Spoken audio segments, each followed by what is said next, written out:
Okay, time for some man time. I was sitting back with the missus and I was reflecting on some things stemming from something that happened to me recently. Figured I'd come on here and share it with you. Because I'm a man times type of person, I want to make sure I send this out to the males, the young men, the young boys, and the older men. Let's see if we can actually have some breakthroughs. So here we go. The topic of religion is touchy for most people. This is because most people are believers. Most people don't know that belief is a doubt. In order to believe in something, it means that you don't know it. It means you're going by, you're trusting in someone else's experience, someone else's word, someone else to think and do and be for you. Belief is for children. It is a beginning stage. It is not a maturity, it's an immaturity.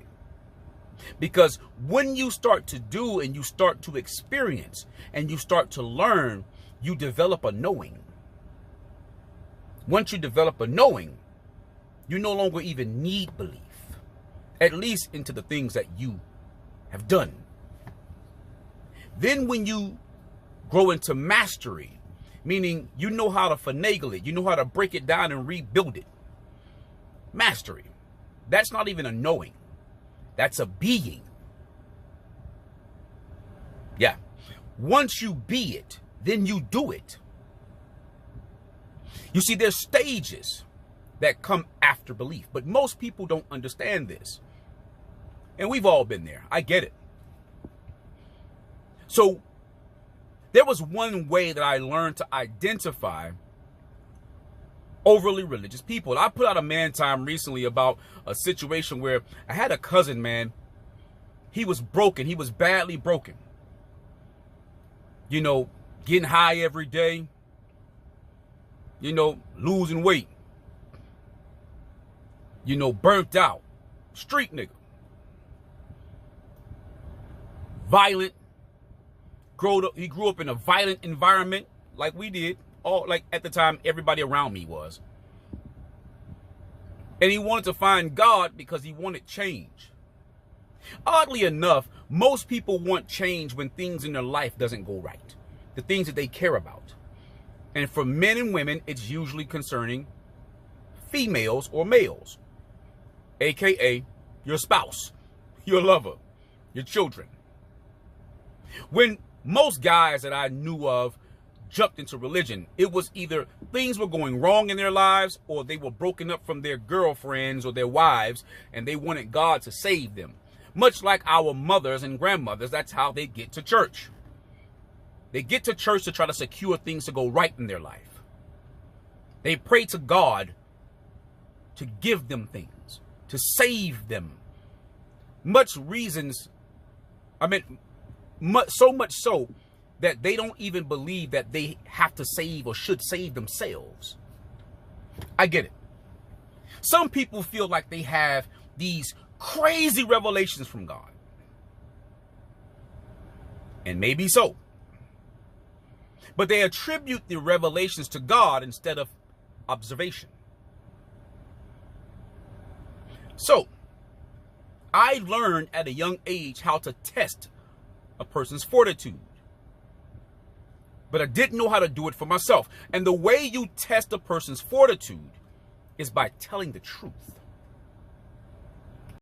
Now, telling the truth, in most cases, will show you who a person is. Because when you tell the truth, they are going to respond to the truth. I'm going to say it again. When you tell the truth, they're going to respond to the truth. And their response will tell you exactly who they are. For instance, people who are super, uber, exorbitantly religious, when they really feel that spirit in them, when you start to tell them the truth about their belief systems, when you start to question or doubt the other side of their belief, right? When you start to challenge their belief, when you start to show them holes and gaps and spaces and blocks in their belief, most of them get upset. They get mad, like my cousin did. And then he starts saying shit like, I don't give a fuck. Fuck that shit you talking about, nigga. And all the godly shit goes out the window. All that godly talk goes out the window. All of that belief goes out the window. All of the prayers and the well wishes and the visions go out the window. I guess God didn't give you a vision that you would have this conversation and be challenged today. I guess you don't want God to test your faith, which means it's not real faith. Not even the size of a mustard seed. Because if you have faith the size of a mustard seed, you can move mountains. Only when the mountain is not you, I guess. You see, the mountain that needs to be moved means to change your mind. That stubbornness. That mountain. You refuse to get out of your own way. Your beliefs. It means you refuse to mature. Even in your faith. Which means that faith is not your faith. It is your escape. You see, essentially all I was doing was speaking the same word that he was speaking. Or speaking the same word that they were speaking. See, when I picked up a Bible, I actually picked it up to use it as a sword.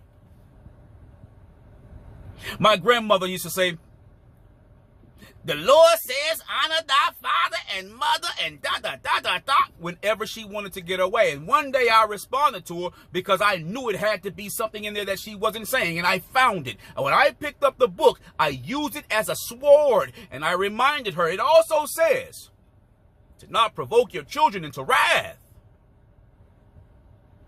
All hell broke loose. That was my first initial experience in testing people's faith.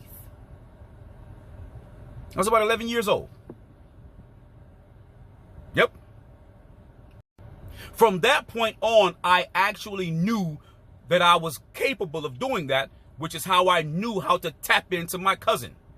And when I tapped into him, when I challenged his faith with the truth, he went nuts.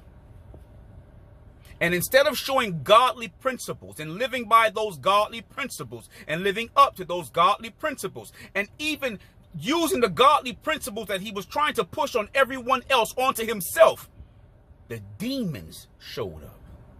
The mountain. So that he could not be challenged. You see, he didn't want to hear the truth. He wanted to hear his way.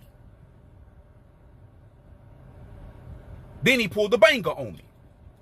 And he wanted me to shut up, and I wouldn't. Do you know what that's called? That's called an exorcism. Yeah. These things are in your face on a regular basis. These symbols are on your face, in your face and attached to your faith every day, and you don't even know it. Most people don't. I didn't. Yeah, I was like a priest preaching the word over him, over his words. I was preaching the same word he was trying to use, and I was doing exactly what Jesus did when he went to the mountain to be tempted. I gave the other side of the spectrum. Most of you have not even read that in your Bible because you only talk about one side. You're only able to see one side because you're immature in your faith. You're babies in your faith. Your children, infants, be like one of these little children in your faith, in your belief. But you think you're grown in your faith, in your belief. But when it's tempted, when it's tested, when it's strained, when it's doubted, then you flip the script and the little kid comes out throwing tantrums. The demon comes out throwing tantrums. The feminine perspectives, perceptions takes over. You know, much how a female, even when she's wrong, even when she's lying, if you point out where she's wrong and you point out where she's lying, in most cases, she's going to try to defend herself as if you're attacking her by just telling her the truth, by just exposing to her that you see the lie.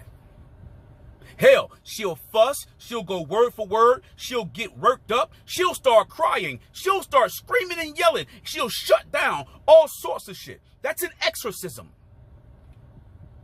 Yeah.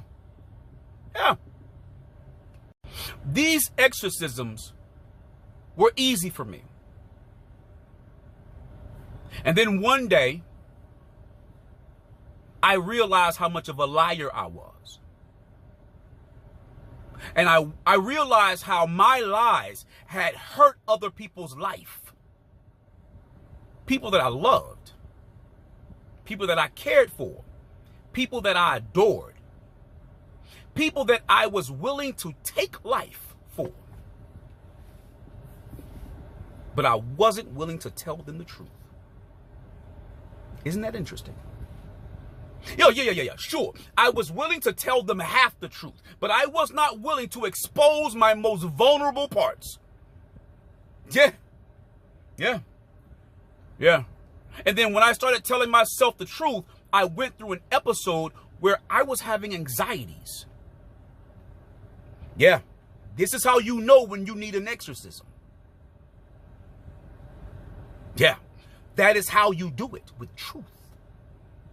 Unmitigated, not halves, whole truths. So what happened was I started having these anxiety attacks. And as I'm having these anxiety attacks, I'm hyperventilating. I'm waking up in cold sweats because I'm battling myself. I'm fighting myself. And I'm battling my woman at the time. I got my kids in the house as well. I realized that I didn't love her anymore. Not because I was angry or mad, but she wasn't who I thought she was. She was not who I thought she was in my head, in my mind. I never got with her. I never committed to her. I committed to who I thought I wanted her to be for me. And then I had a nervous breakdown. Yeah. I gave myself an exorcism with the truth. Interesting, isn't it? Yeah. I felt as if I died inside. I did, though.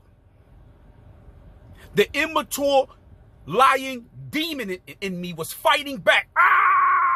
And I didn't want to do it. I didn't want to die. But I started telling myself the truth, and I wouldn't allow myself to backslide from it. And man, oh man, oh man. Man, oh man, oh man. That was the hardest thing to date that I probably had to do in my life. Grow the fuck up. Yeah, I had to realize that I was my mother's product, not my father's product. But my mom is a female. My father is the male. I was more of my mother than my father. I was more rebellious than compliant. I was more of a doubter than a believer. I was a liar. What I did was for attention. I know. I only believed in God when it suited me. I only believed in God when it got me my way. I only believed in God when I wanted to pray for something that I wanted. I didn't pray to God to give to God. I didn't go to God to bless God. I didn't go to people to bless people unless I was getting my way. I was an immature child in a grown man's body. Interesting, isn't it? Then when I exercised myself, things changed. I didn't see things the same anymore. I didn't love the same people the way that I used to love them yesterday. Whereas people would try to go their own way and I would try to tag along, I let them go. When people would try to get me to tag along with them, I went my way. It was just different for me. It wasn't as if I wasn't a part of people or I didn't care or love people. I just didn't care enough to not love myself in order to do it. Yeah. That's what an exorcism does. So just know, you don't have to be a priest to know when someone needs to be exorcised. You don't have to be ultra religious in order to do what is right and tell the truth. You don't have to call it something to be honest, to be upright. You just can't be a hypocrite. You just can't want that right only for yourself, solely for yourself, primarily for yourself. Because the name of the game when it comes to what the word says about God, I don't care what religion, what way of life that it comes from. It is to work in tandem with your neighbor. It is to give, not to receive. It is not only to talk, it is also to listen. It is not to reserve, it is to build. One is a masculine nature. One is a female nature.